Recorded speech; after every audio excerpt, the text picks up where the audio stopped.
Pemirsa, menjelang penutupan perdagangan hari ini, indeks harga saham gabungan Bursa Efek Indonesia melemah 146 poin atau turun 1,94% di angka 7.392.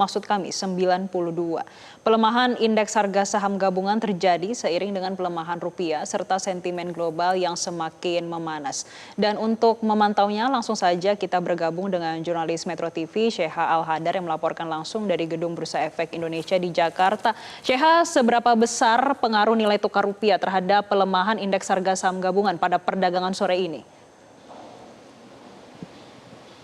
Ya, selamat sore Jessica, Gemma dan juga pemirsa. Tentunya apabila dihubungkan dengan nilai tukar rupiah ini pengaruhnya cukup besar karena kita bisa melihat bahwa hari ini angka IHSG memang semakin merosot. Kalau tadi pagi kita melihat ini cukup menguat, namun pada sesi 1 ini menurun cukup tajam dan di sore hari ini menjelang penutupan semakin turun lagi.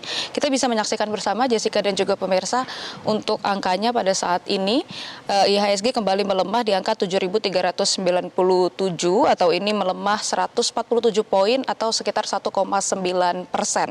Nah, ini penurunannya lebih tajam lagi apabila dibandingkan dengan tadi pada sesi 1, di mana pada sesi 1 ini turun 95,6 poin atau 1,27% di angka 7.445. Nah, nilai transaksi yang tercatat saat ini ada di transaksi 17 triliun rupiah dari 46 miliar saham yang diperdagangkan, dan ini saat ini perkiraan kurang lebih ada sekitar 445 saham yang melemah, 227 yang menguat, dan sisanya ini masih stagnan. Nah, Jessica dan juga pemirsa, jelang penutupan pada hari ini memang tekanan pasar saham di Indonesia tampaknya semakin dalam karena memang kalau dibandingkan dengan kemarin ini justru memang semakin lemah. Kalau kemarin kita melihat IHSG hanya turun tipis sekitar 0,24% di level 7.541, ini artinya masih relatif stabil. Namun hari ini nampaknya lebih turun lagi di angka 7.395, apalagi saat ini sudah menjelang dengan penutupan di hari ini. Artinya memang tekanan pasar hari ini cukup meningkat, Jessica, Gemma dan juga pemirsa.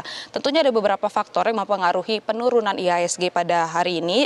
Ada faktor teknis yang cukup besar yaitu keputusan indeks global MSCI yang dimana ini beberapa saham di Indonesia seperti Brand maupun DSSA ini akan dikeluarkan dari indeks. Dari rencana ini diperkirakan akan ada potensi dana keluar hingga 25 triliun rupiah yang ini tentunya angkanya cukup besar dan menjadi beban utama di indeks. Dan kemudian juga saham big cap sehari ini cukup beragam, ada yang melemah, ada juga yang menguat, namun angkanya memang masih relatif tipis.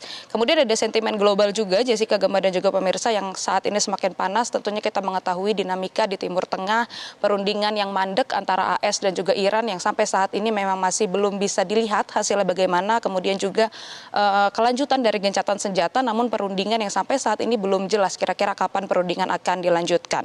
Nah, kemudian juga tekanan IHSG ini juga terjadi seiring dengan pelemahan rupiah. Kalau kita melansir Bloomberg, tadi ini rupiah jatuh hingga 17.310 per dolar Amerika Serikat. Ini menjadi level yang cukup rendah atau all time low yang saat ini memang sedang berlaku di Indonesia. Nah, jadi tentunya kalau untuk pasar hari ini mayoritas saham dinilai cukup turun, lebih dari 470 saham yang melemah, kemudian nilai transaksi yang cukup besar, pasar yang dinilai cukup aktif namun dominan ini menjual sahamnya. Dan tentunya ini menunjukkan bahwa tekanan hari ini bukan hanya dari beberapa saham namun cukup merata tekanan yang dirasakan oleh IHSG pada hari ini. Nah, tentunya Jessica, tekanan IHSG ke depan ini sangat ditentukan oleh stabilitas global, terutama harga minyak, kemudian juga pasar yang masih merespon positif perpanjangan tenggat gencatan senjata AS dan Iran, namun juga pelaku pasar masih mewaspadai ketidakpastian, terutama dampaknya pada harga energi, kemudian jalur distribusi hingga risiko. Nah, kemudian dari domestik juga ada Bank Indonesia yang saat ini masih mempertahankan BI rate atau suku bunga acuan di 4,75%, yang ini dinilai konsisten dalam menjaga stabilitas rupiah serta meredam tekanan eksternal. Nah, tentunya kalau kita melihat hari ini dan kemarin, kita bisa bandingkan, Jessica, Gemma dan juga pemirsa, kalau kemarin ini turun namun penurunan masih dianggap stabil, namun kalau untuk hari ini tekanan meningkat, kemudian juga dipicu dari faktor global dan juga aksi jual besar. Sehingga artinya saat ini memang pasar dinilai masih cukup sensitif dan masih terus menyebabkan penurunan dari IHSG. Sementara itu, Jessica, kembali ke Anda. Jelajahi cara baru mendapatkan informasi. Download Metro TV Extend sekarang.